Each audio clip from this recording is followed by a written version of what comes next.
One of the things that BT does exceptionally well is really live up to its purpose. Our purpose is we connect for good.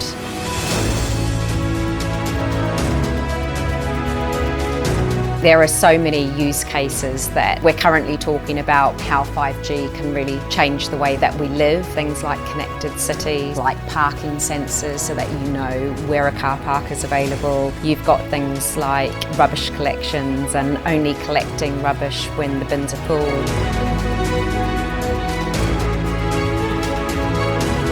My manager has a saying that ideas do not respect hierarchy, and I think that's absolutely true. You know, ideas will come from everywhere within the organisation, and we can work together to kind of build upon those and turn good ideas into great ideas.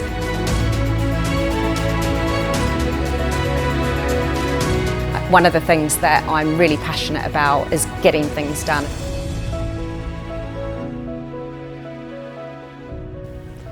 This is CIONET TV. My name is Hendrik Deckers. I'm here today with Angela Jenner, who is the Transformation Director of the Service Platforms of BT. A very warm welcome, Angela. Thank you, Hendrik. It's great to be here with you today.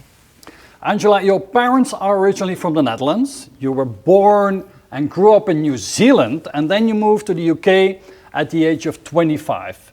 You have 28 years of experience in IT and telco industry, and you have worked for companies such as the Carphone Warehouse, TalkTalk, the BBC, and YouView. And then in 2013, you joined BT, where you are now the Transformation Director of the Service Platform. So, Angela, tell us a little bit more about yourself, what's your background, and how did you arrive in this position at BT? So Hendrik, I've always been really passionate about technology. As you've said, I grew up in New Zealand. I left school and started in full-time employment, and I immediately started working with technologists, with engineers, and started working with customers and delivering sort of products and projects for them that would really change the way that they work. And that has always been a thread throughout my career. So I started off delivering some small projects, and that led to larger programs, and that led to business change and transformation. And I guess some of the things that have really influenced me is the way that technology can really change how businesses operate and how people feel, and that's something that I've really enjoyed. Over my career, I've worked in mobile, I've worked in voice, and TV, broadband, so I've had quite a range of different experiences which all come together here at BT, who look after all of those different technologies and customers. So I think I've been really fortunate in some of the sort of leading edge products and technologies that I've been able to work in and deliver over the years. And I have delivered some projects that have, I guess, been failing or maybe have started to take off but not really taken off. So I've come in and helped to deliver those. And one of the things that I'm really passionate about is getting things done and really getting to that end outcome. Okay. So Angela, how would you describe BT? It's a household name, but tell us a bit more about what BT does and what is it that it does really, really well? So I mean, BT is a telecoms, media and technology company. We've got over 100,000 employees around the world, and we are looking after global customers. We have consumer customers, we deal with small and medium enterprises, we also deal with large global corporations. So we have over 30 million customers, we have over 4,000 multinational corporations, and I think one of the things that BT does exceptionally well is really live up to its purpose. Our purpose is we connect for good. And that is something that we do, and we do incredibly well. I think particularly in the past year where we had the coronavirus pandemic hit, I think BT responded incredibly to that, helping companies stay connected, helping people stay connected. And I think we have some really fantastic employees, really talented staff that we work with and obviously service our customers in a brilliant way. So the people and the technology, I think, and our purpose are the things that make us really great. Okay, so we live in times of transformation, of times of change. I mean, pandemic and many other things mean that companies need to reinvent themselves. They need to redesign themselves. They need to better serve the customers and so on. So there's a lot of drivers of change going on in business today. What are for BT the main drivers of change that you see? So I think there are some really big drivers in the way that society is moving and the prevalence of technology and communications within society, and the way that we're moving to a much more digital way of living. So technology is at a macro level having a really fundamental change on people's lives. I think some of the growth is through the sort of data and insights that we now have. That is a real driver for change, the way that we can use that data, use the technology to really make a difference. So things like the introduction of smart cities and the way that 5G is changing the way that we can interact. I think that from a business perspective, we are always looking to grow and to innovate as a business. We are looking to really simplify the way that we work, simplify our systems and platforms, and become a much simpler business. And we're also obviously looking to reduce our operating costs. So those are some of the more sort of business related drivers for that change. Okay, I can imagine that also customer experience, employee experience, and the need to do that is a driver of change, correct? Yeah, absolutely. Delivering much better experiences and digital experience for our customers, making it a lot easier to do business with us. Our ambition is to have the best place to work and create the best environment for our employees. So that's something that we're absolutely passionate about. And I think through a lot of the simplification that we're doing, we're able to create that environment for our employees and that amazing customer experience for our customers. Now, in order to drive all that change inside an organization and inside a big business like BT, it is necessary to have a strong innovation force inside the company. So let's talk about open innovation and how that is accomplished within BT. So maybe we can start in the discussion with, well, where do you see some good examples of innovation, of open innovation going on in your organization? So, I mean, innovation has been in our DNA for the last 170 years. So, from the time that the electric telegraph was invented through to our leadership in fibre optics. It's something that we're obviously incredibly passionate about. We invest a lot in our innovation. I guess if you look back sort of 40 years ago, a lot of the innovation would have been done in a lab. We would have run through a process. We would have then launched something to our customers, and we've really flipped that on its head in the last 20 years. So we absolutely have been running open innovation. We want to bring our customers much closer to the start of innovating, working with them very deeply to understand what their problems are, what their hopes are, the things that they're trying to achieve, so that we can work really closely with them to innovate from the beginning. And we've got Adastral Park, our home of innovation. We have a cluster of over 150 companies there. They work very closely together with us, and it's from names that you would recognise, the Ciscos, the Nokias, through to a lot of small and medium enterprises, and also some startups that are working on some really interesting new ideas. And we have our labs co-located with our operational centres, so effectively we've got our innovation happening really close to where our operations happen, so we can learn and make sure that as we're innovating, we're doing that with a real sort of sense of purpose and understanding what those outcomes will look like, and also providing support back to those operational teams, when they need it. Yep. We have a relationship with over 40 universities across the world, so we do a lot of innovation with them. And we also run things like hot houses and innovation days, where we bring customers into the park. We work really closely between the engineers and the customers to understand what their needs are and how we can help them, and just bringing the right people together to collaborate and to work together on what we can do to really innovate and change how those customers operate. Okay. So Angela, R&D and innovation in R&D are of course core to an important company like BT. but I can imagine that innovation needs to happen throughout the company, and in every unit and in every team there needs to be a spirit of innovation. So let's talk about open innovation, and let's address 3 different dimensions of it, if that's okay with you. I would like to talk about the culture of innovation, the people side. I would like to talk about the process side, how we organize innovation in R&D and outside of R&D.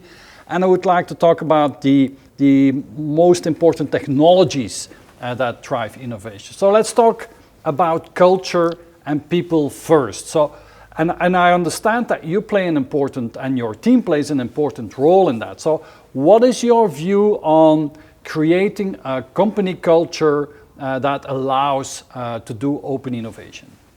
So I mean, I think at the heart of innovation is having a culture of curiosity, and really being able to have that learning culture and instilling that, you know, throughout the organisation.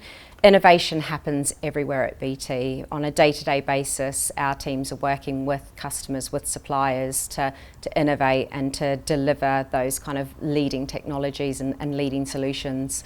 And I think that we really think about purposeful innovation in our culture, so really bringing together, you know, science and engineering to deliver value, and really thinking about what is the purpose, what is the value behind what we're doing.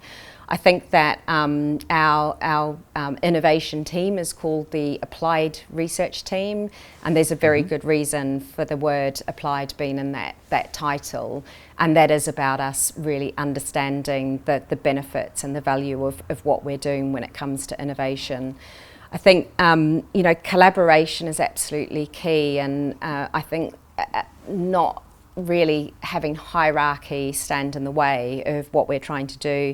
My manager has a saying that ideas do not respect hierarchy, and I think that's absolutely true. You know, ideas will come from everywhere within the organisation, and we can work together to kind of build upon those and turn good ideas into great ideas.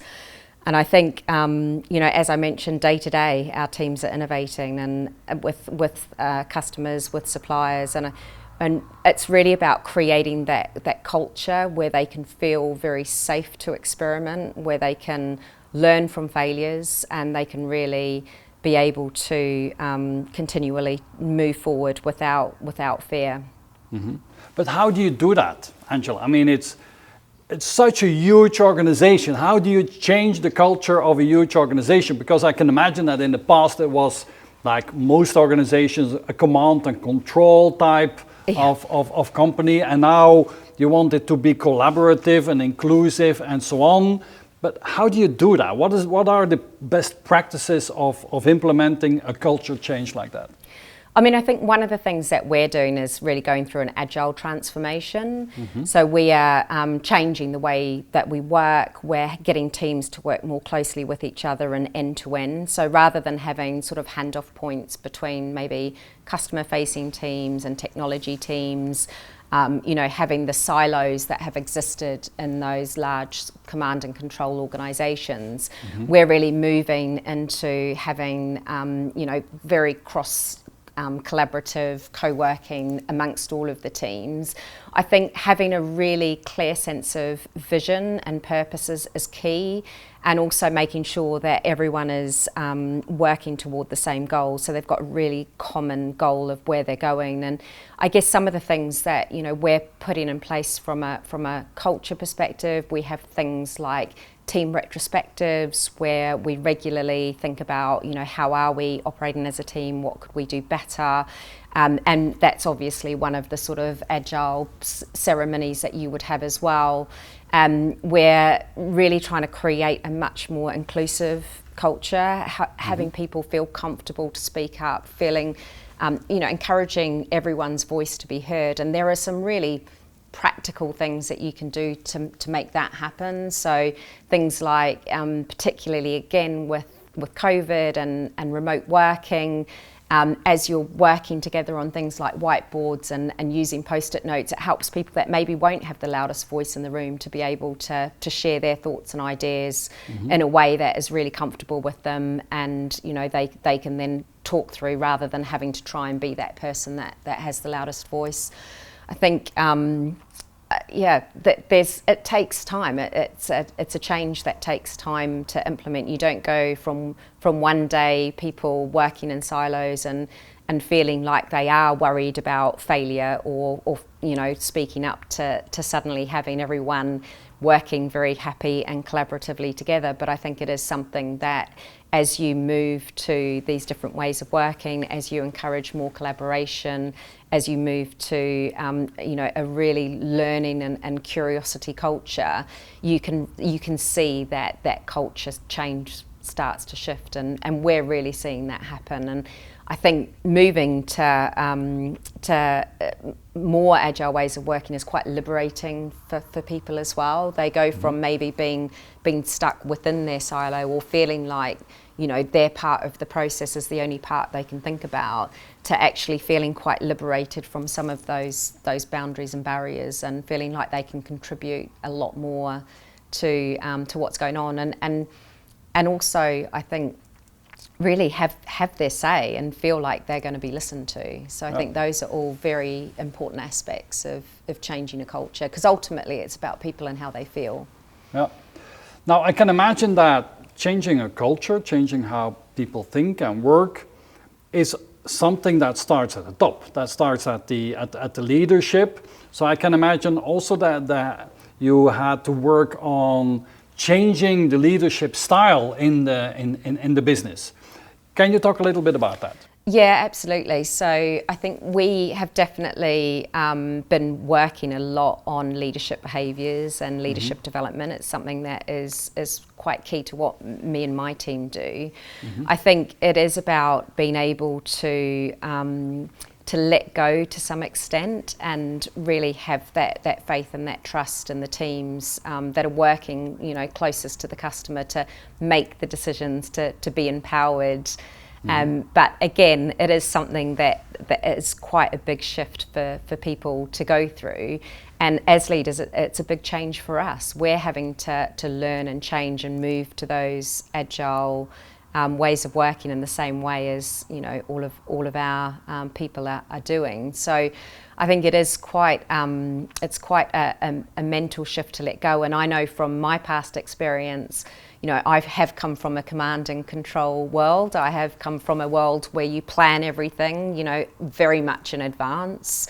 And you have a lot of detail behind things, maybe a year or two out, and then you deliver against that plan. And what we're shifting to, and the way that technology is moving so quickly, you need to be able to adapt and adjust much faster than you would in the past. So having to have some faith in that, what you're doing, the priorities that you're setting, the adjustments that you're making, the pivoting that you might need to do, it's having that faith that those are the right things to do, and it doesn't come immediately. And I think setting the right environment up for people to be able to work in that way is absolutely critical to help leaders shift their mindsets and be a lot more confident and comfortable with the change. And when you see it work, it's amazing, but you do have to have that leap of faith in it. It's not something that you might immediately feel comfortable with as a leader, particularly if you've come from a background that's been a lot more, command and control. Yep. Let's talk about the process of innovation as well, because we work with people and with culture, and that's very important, but also the way that we organize innovation, if you can organize it, the way that we create a context, the processes that we put in place to allow innovation to happen. Can you talk a little bit about that? What are the ways that, you have your central R&D part, which is very key, of course, but do you have other ways? Do you have incubators? Do you have spin-offs? Do you have collaboration with startups?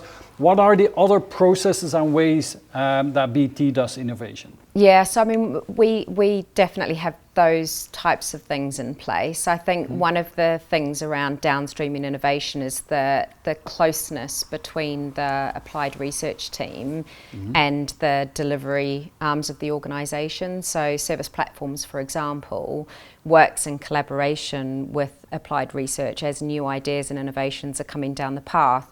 Our teams will be involved with them to make those a reality and to, if you like, downstream some of those ideas, but really working with them right from the start, not waiting or having a handover point, but being involved right from the beginning. I think I mentioned that we have hot houses, so we bring customers and suppliers and they work very closely with our engineers to problem solve, and sometimes those hot houses will, perhaps create prototypes or ideas that we can take forward.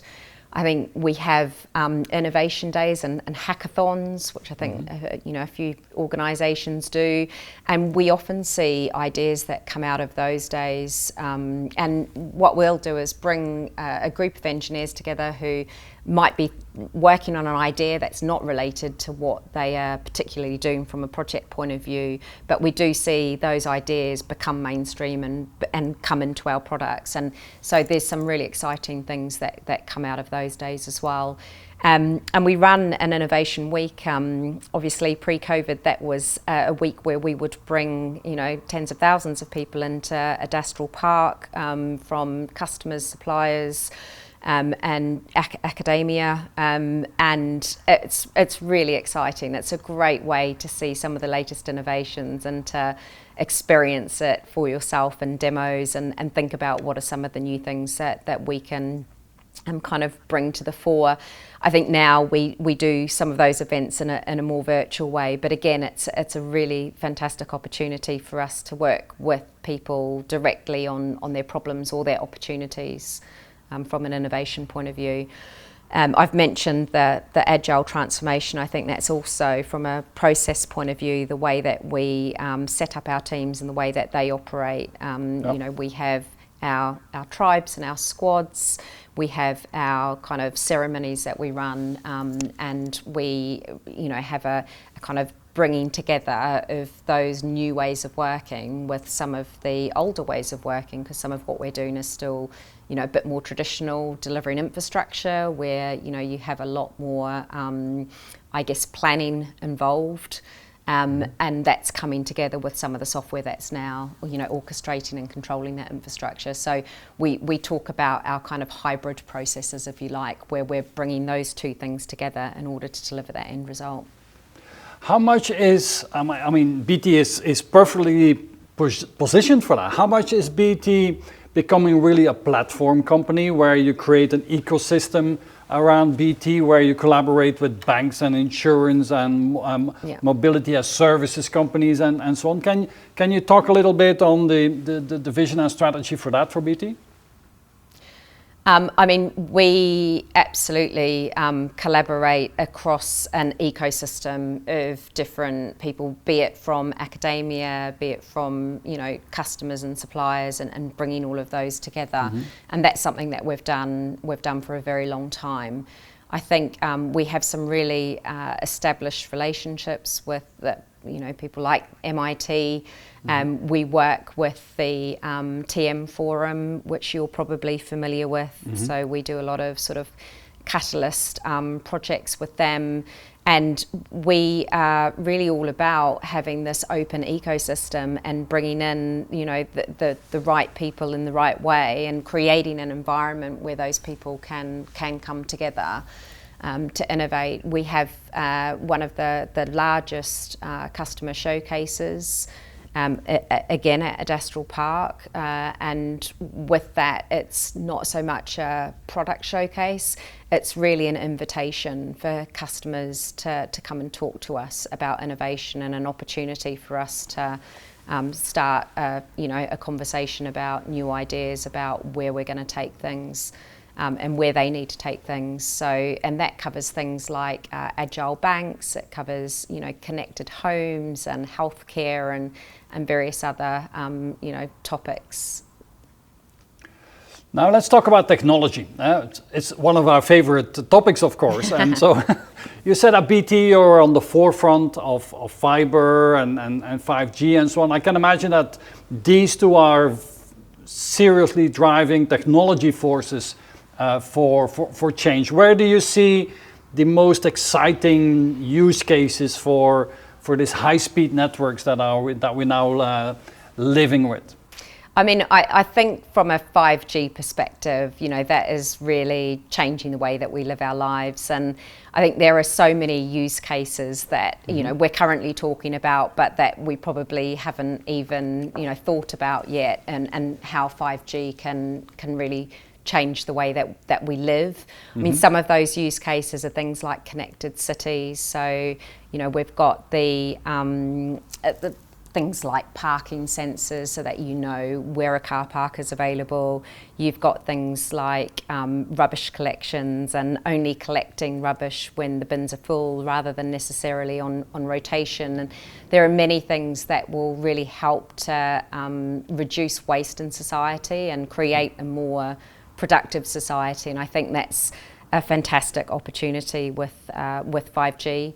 From an IoT perspective, we've done a trial with bike sensors, so having a sensor in bike lights, and you can, and we're working with various city councils to really understand what the journey of a cyclist is and where there are issues, where there's traffic, and understanding road conditions and decisions that are being made so that they can make improvements and kind of continually improve those services. And I mean, those are just a couple of examples, but you could extrapolate them out across many other things. And I think from a 5G perspective as well, if I think about sport, I'm quite a sports fan, and so really thinking about the coverage that you can get, not having to have cables within your cameras, and also things like outside broadcast and being able to broadcast back over 5G rather than having to have outside broadcast trucks. So there's a lot of things that will improve customer experience, but will also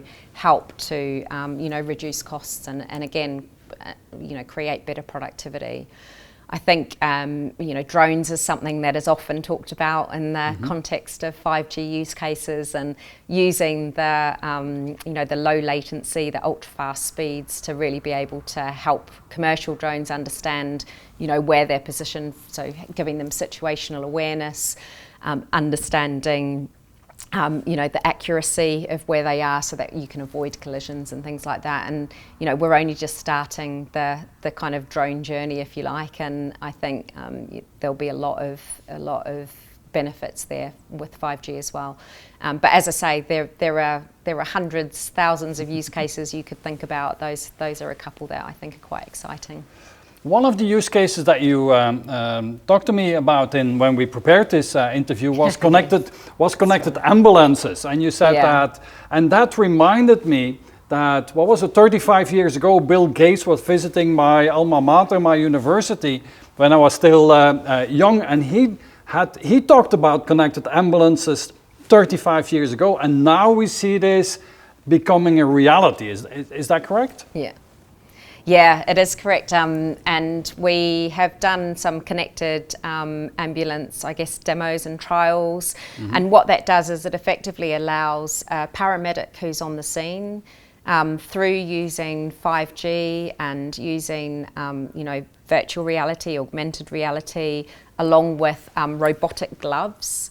It allows a clinician or a consultant to be able to effectively understand a patient's status, to be able to control via a joystick what the paramedic is doing, and really make decisions about what needs to happen with that patient. Do they need to go into hospital? What is the next step of care that they would need? So it's it's amazing to think about the benefits that would have on the patient, but also the benefits that would have for our kind of national health service. So, you can again see how that can become more efficient and increase productivity, and therefore by increase the benefits that you have from a patient perspective. So that's really exciting, and unbelievable that 35 years ago you were hearing about it from Bill Gates, but it does take 5G and ultra fast and low latency to make that a reality. So we're going into a world where surgeons can just stay home and they can work from home almost. Even surgeons can do that.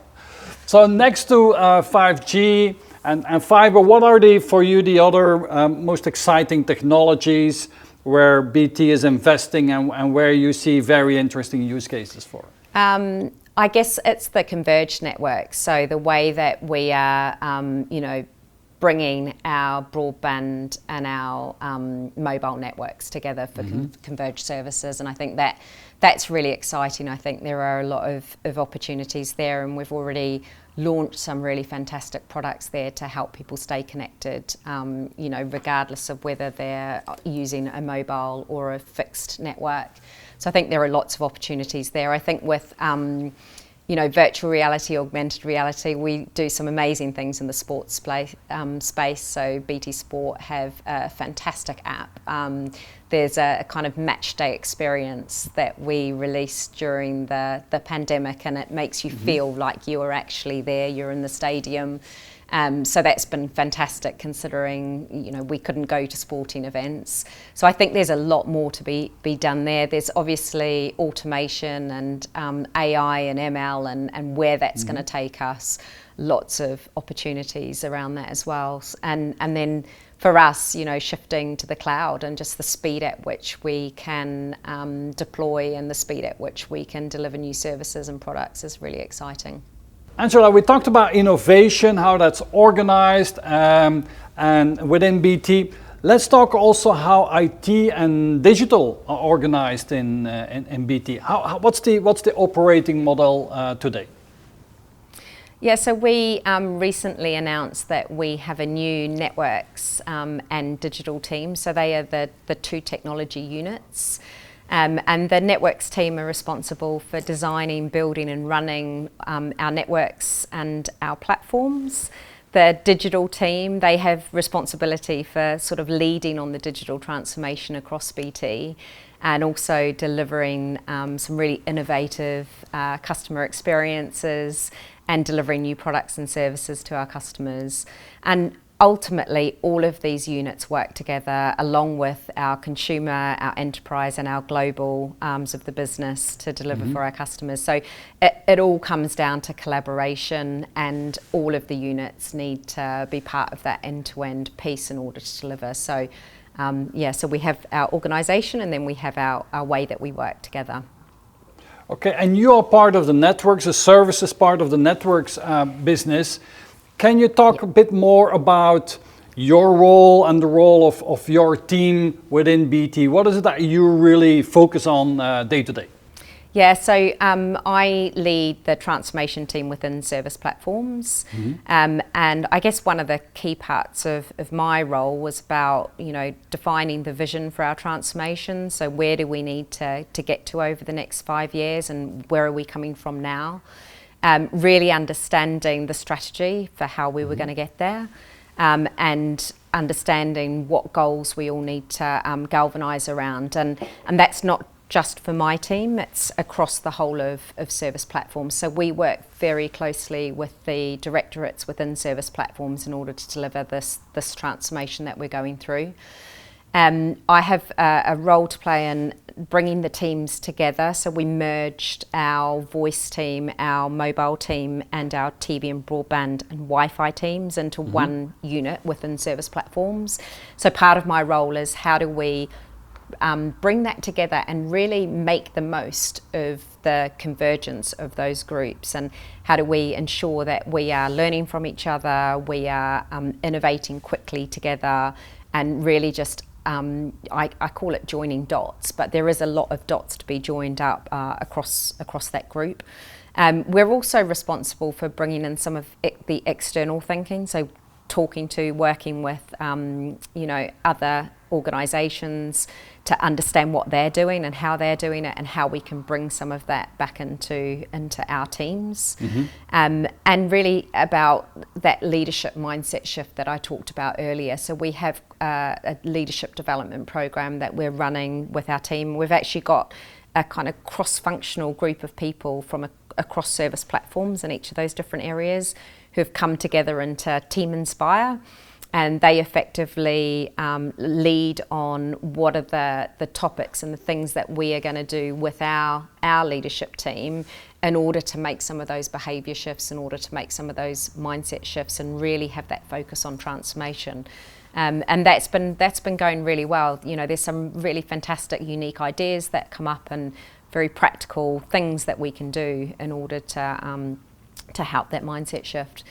So, and I was very fortunate. I don't think it's often in your career where you, my role didn't exist before I joined, and my team didn't exist before I joined. So I've been able to grow that team from scratch. And that's been brilliant, being able to really create a very diverse team, a very inclusive team, and a group of people that are really passionate about working across service platforms in order to deliver our transformation. So how would you describe, I mean, you had the opportunity, the pleasure to create a team from scratch, so that's perfect. You could select your team, your people. Yeah. So tell us a little bit, what is your management style? How would you describe and exemplify your management style? So I think my management style is all about making sure that my team understand the outcomes that we're trying to achieve, and then really empowering them to do that. So I provide support to them when they need it, but I try and get out of their way and let them deliver in the way that they want to and can deliver. I think one of the really important things is giving them opportunities and making sure that their voices are heard. As I mentioned, I try and create a very inclusive environment where everyone has a say. I run a very flat structure, so despite I've got apprentices, graduates, and other employees of all the different grades, but we do run as a very flat structure. So I try not to let hierarchy get in the way at all, and I have a very high level of trust for my team. So very transparent, share a lot of information with them. And in turn, I really trust them as well to deliver and to do the right things. So Angela, what do you think the people around you and the people in your team, what do you think they say about you when you're not around? So that's a really interesting question, Hendrik. And I actually did some training with my team recently on giving and receiving feedback. So I was part of the giving feedback to me that my team did. So I guess what they said to me was they find me very energetic and very positive and encouraging of them. They found me very driven, which I think was probably code for quite demanding and probably being very focused on outcomes. And one of the things that they asked me for was to understand a bit more about what is it that I'm doing that they don't necessarily have day-to-day visibility of. So things maybe outside of the types of meetings that we would attend as a team. And as a result of that, we've actually added a journal into our weekly huddle of the things that I do that they have less visibility of, and that's been really well received by them. They love hearing about different things that are going on. This interview will feature in the journal that they'll be hearing about tomorrow. So I think but generally speaking, it was great to get feedback. And I did say to them, as a senior leader, you don't often get that sort of feedback from people. You don't hear it directly from people. So it was great for me to be able to get some insights from them.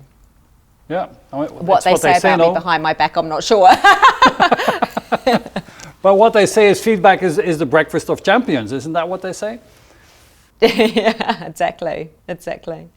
Now let's talk a bit more. You mentioned the leadership development program. So let's talk a bit about that and about the kind of leadership that BT is developing. What kind of leaders are you fostering? Are you growing inside the organization? Can you talk a bit about that? Yeah. So I think one of the closest descriptions of where we're going is really the servant leadership. So as I mentioned, being incredibly clear on the vision and the goals, and then really stepping back and allowing people to be able to deliver against those, and empowering people closest to the work to make the decisions about where they need to go. And I think giving that decision-making capability, I guess, to people really then fosters a sense of accountability as well. When you're the one that can make the decision about how something happens, you then feel very accountable for the outcome. I think we are very much about, as I mentioned earlier, the curiosity and really developing that learning culture and that curiosity culture, giving people space to be able to learn. I think as well, role modelling. So as leaders, we need to role model the right behaviours. We need to role model what's okay for people, because when we talk about learning and development, most people will come back and say, I don't have time for that. So, it's about role modelling, creating time for that, booking that in your diaries. It's okay for you to spend time learning. It's okay for you to be developing, your future skills. We recently, during the winter, we have been in lockdown in England. And we didn't have many daylight hours, so it's dark when you start work, it's dark mid-afternoon, and so we introduced something called Tech Power Hour, where we would give people an hour that they could book out, every day to just get out of the house, get some exercise, some daylight. And that's something that we needed to role model as leaders, because when we introduce that, people are afraid to use that. They feel, you need to be in meetings, you need to be doing stuff. But actually, by role modelling that as leaders and sharing what we were doing and walks that we were doing or taking the dog out, it really gave people that sense of this is okay and this is a great thing for us to do. So I think that's a really hugely important aspect of leadership. We need to do what we're asking people to do. And not just talk about it. So I think some of the leadership development that we've been doing, we've moved from talking about sort of BAU and operational things in our leadership meetings to actually talking about leadership. And that has really changed, I think, people's perspectives and made them a lot more reflective on the way that they lead, and also really showing some of those role models within the wider management team, the types of things that they're doing and sharing that with each other. So one of the things that we're introducing is smart working. So, coming together and collaborating in our brilliant spaces when you need to be together. And I think that's, again, probably something that COVID has helped to drive changes in the way that organisations are thinking about the way that people work. And just having those conversations and sharing what each other is doing to encourage people to do that. And that is culturally a huge shift from people coming into the office 5 days a week, sitting at their desk, regardless of whether they need to come in and collaborate or whether they're going to be on calls all day, to actually having that kind of sense of purpose to come together. And I think it's something that we recognise as a big culture shift for people, and something that they're really going to need to work on as a team to understand what the best approach for that is. Okay, Angela, what is it that really drives you in your work and in your life? What is it that really makes you happy? In my work, it's really that sense of achievement when things get done. I really love delivering, and I feel a huge sense of achievement when things are done. I probably feel that quite a lot in my personal life as well, actually. I am one of those people that likes to get things done before I relax. But from a personal perspective, what makes me happy is just connecting with people and spending time with people. And I think that's probably become even more prevalent over the recent months. And we've recently sort of started to lift our lockdown restrictions. I got to spend the weekend with, or a day in the weekend with some of my close friends who I hadn't seen for over a year. And it just reminded me of how amazing it is to actually physically go out with people and have a drink and have a good time. So I think that's definitely what drives me personally. Now, that relationships are important for you is not a surprise, because you shared your MBTI profile with us, and you're a protagonist, an ENFJ. So you're strong on the F side, the emotional side, the relationship side is important for you. So people that have the ENFJ personality are extroverted, intuitive, and are stronger on the feeling side, and are more judging personalities. And these are typically warm, forthright types that love helping others and that tend to have strong ideas and values, and they back their perspective with creative energy to achieve their goals. Now, Angela, I'm going to name a couple of typical strengths of people with your profile, and then you tell me if you recognize yourself in that. So let's do that test. So people with the ENFJ personality type, they're typically tolerant, they're reliable, charismatic, altruistic, and natural leaders. How does that resonate with you? Yeah, so I think some of that definitely resonates with me. I'm not sure I'm super tolerant, if I'm honest. I try to be, but that's probably something I need to work on. I'm definitely, I think, reliable. So I absolutely, when I commit to something, I will go through with what I've said I will do. And I think that is one of the things, reliability probably coupled with having a lot of energy and passion is one of the things I think has really helped me in my career and given me opportunities. I've, been asked to work on a lot of projects as opposed to applying to work on things. And I think that has come from the reliability and the energy and the passion that I have. I think one of the things I'm absolutely dedicated to is really trying to help other people to achieve and help other people to do better and more than they probably think they can. So that's something that I think I would relate to as well. Now, Angela, is it difficult for you to say no? It depends on what the question is, Hendrik. I think I can say no when I need to, and I'm also, I would say, very clear on what I think are the priorities and the things that should get worked on. So I think if I'm asked to do something that I don't believe in or I don't think is the right priority, then absolutely I can say no.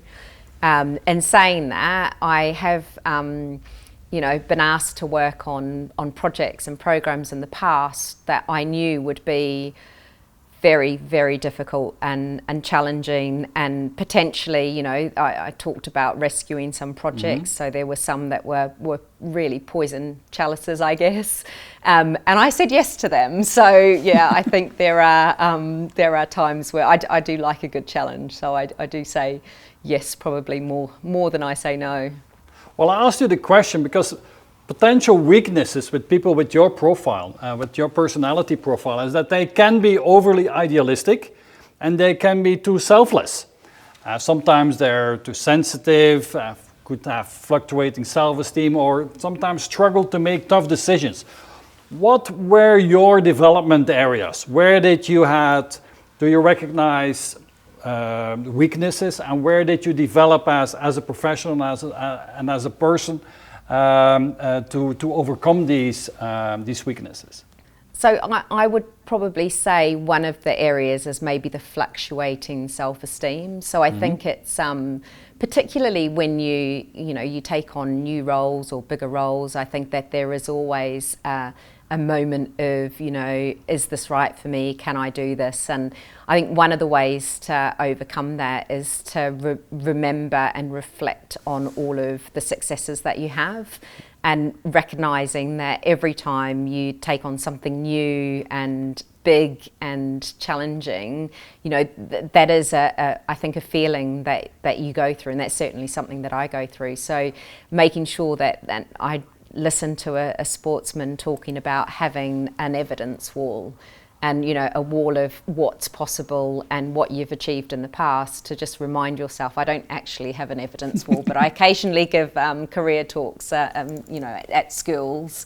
And that reminds me, as I'm talking through my career and some of the projects I've done and some of the things that I've achieved, it reminds me that absolutely I can take on any challenge and deliver against it. And so I think that would probably be, that fluctuating self-esteem would probably be one of the weaknesses that I've had to work on and overcome. Now, Angela, you like a good challenge, clearly, and you're clearly somebody who is dedicated, reliable, hardworking. How is it that you relax? I mean, you mentioned sports. Is that your way? Do you have other ways to relax in your life? Yeah, I mean, I do love sport, and mostly watching it nowadays as opposed to playing it. But that's certainly a way for me to relax. And to be fair, I can get interested in most sports. So even if it's not something I necessarily follow, if it's on TV, I appreciate the abilities of the athletes and what they're doing. So that's something that I relax with.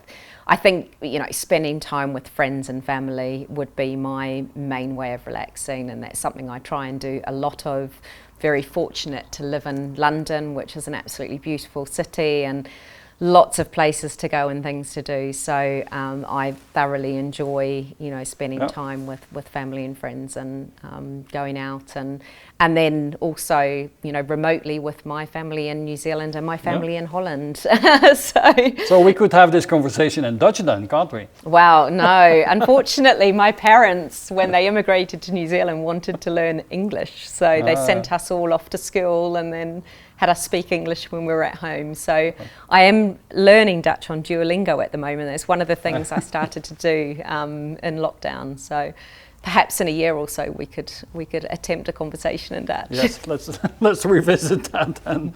So what is, Angela, do you have a personal mantra, a guiding saying that helps you?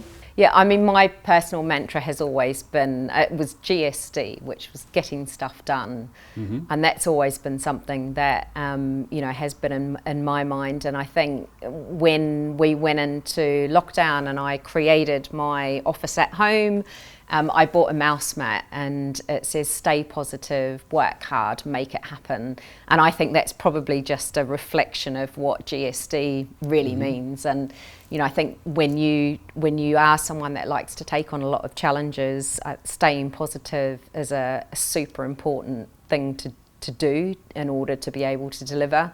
I think working hard, you can't beat that. That is something that you need to do, and everyone, even if they make it look easy, whatever their choice in life is, most people have worked very hard to get there, and just making it happen, and breaking down those barriers and getting stuff done. That is my mantra. Angela, would you mind sharing what are your core values? I mean, what's the North Star that you follow? What is really the driving values in your life? Yeah, so I think I've probably got two core values. The first one is authenticity and just being who you are, and doing the things that you do based on who you are, not trying to be anything else. So that's definitely one of mine. I think the other one is integrity. So, honesty and fairness are a huge value for me, and something that I really respect in other people. In your personal and professional life, did you have people that you look up to, mentors, guiding figures that you learned from, and can you mention one or two? Yeah, I think my parents absolutely were guiding figures, and they gave me an amazing upbringing in New Zealand. They really taught me and my siblings a lot of confidence. They had a lot of faith in us, and they really let us take our own paths. They didn't steer us too much, but gave us a lot of support. So definitely my parents. I had a lady when I was in my early career who gave me a really big opportunity to move into an area that I hadn't worked in before, and then provided me with a lot of support and challenge in that role, and that has really been the foundation for my career. So huge amount of thanks and respect for her.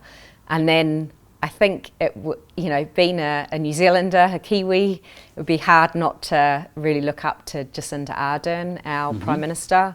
Her authenticity, her empathy, her decision making has just been incredible, and she has dealt with some of the worst events. I think, she's dealt with a terrorist attack, she's dealt with a volcanic eruption, she's dealt with the pandemic, and I think she's done an incredible job of that. So I certainly do, watch her on Facebook and Instagram and really take a lot of respect and I do look up to her as well.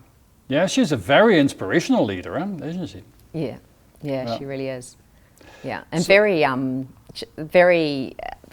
open and transparent about what she's doing and the decisions she's making. And so she has her kind of formal platform, and then she has her social media platform where she goes into a lot more detail about things, is very open and conversational and answers questions, listens to the New Zealand public feeding back. And I think that's a really great quality for a leader, especially someone in her position.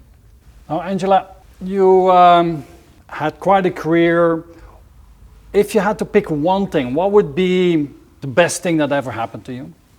I can't pick one thing. I think the best thing that ever happened to me, I think, is the opportunities that I've had, and opportunities that I've had to travel, to move countries and cities, the opportunities I've had to work and do some fantastic projects, and the people that I've met along the way. I think all of those are the best things. There's not one single thing I could probably point my finger at.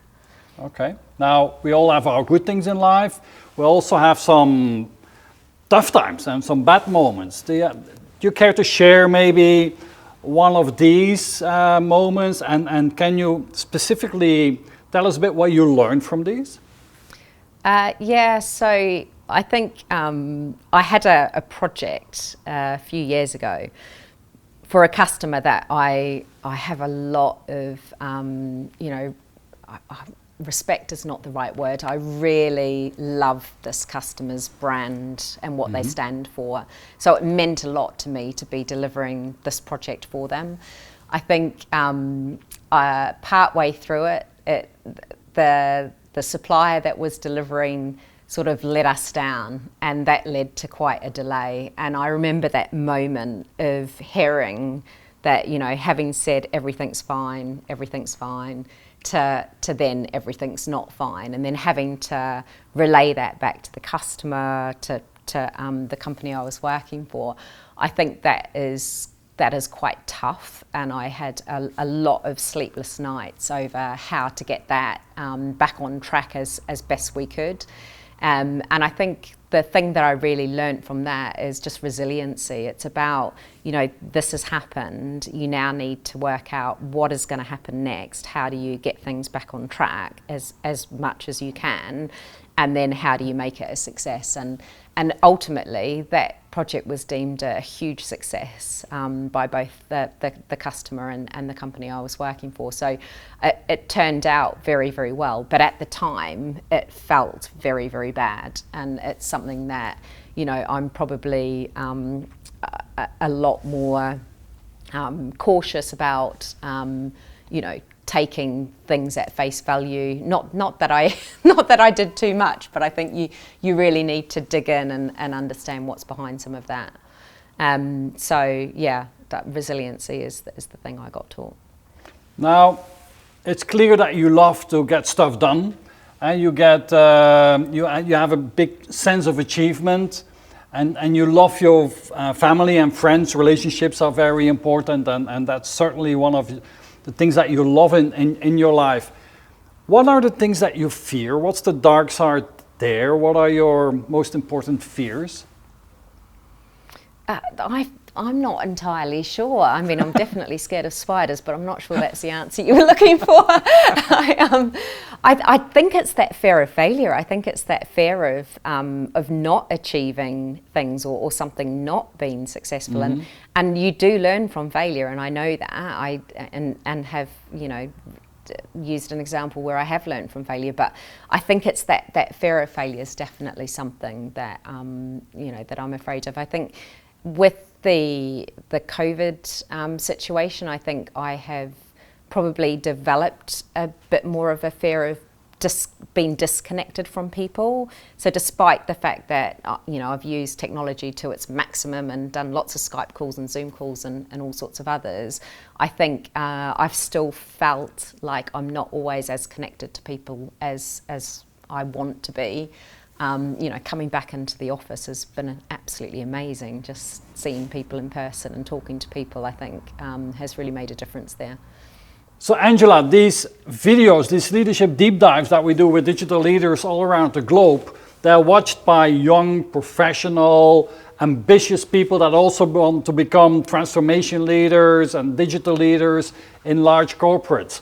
So what would the advice be that you would give to these ambitious young professionals that want to be in your shoes somewhere in the future? So, I think the biggest piece of advice I'd give people is to just really be bold and take every opportunity that comes in your direction. I think one of the things that has really driven my career is being open to new opportunities, and as I've seen them come along, I've absolutely jumped at them and grabbed them, even if it has felt like actually maybe that is a step too far.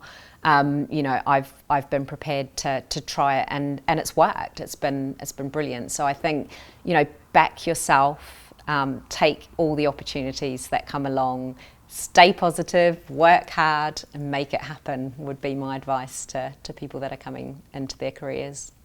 Okay, Angela, thank you so much for that advice. Thank you for sharing all your visions, your strategy, the way that BT works, operates, innovates, and about your organization, your leadership style, and so on. So thank you for sharing all that. It was a pleasure. I look forward when we can get back to London to get together, have a beer together or a cup of tea. So thank you again, and see you soon. Thank you. That sounds amazing. Take care. Thanks very much.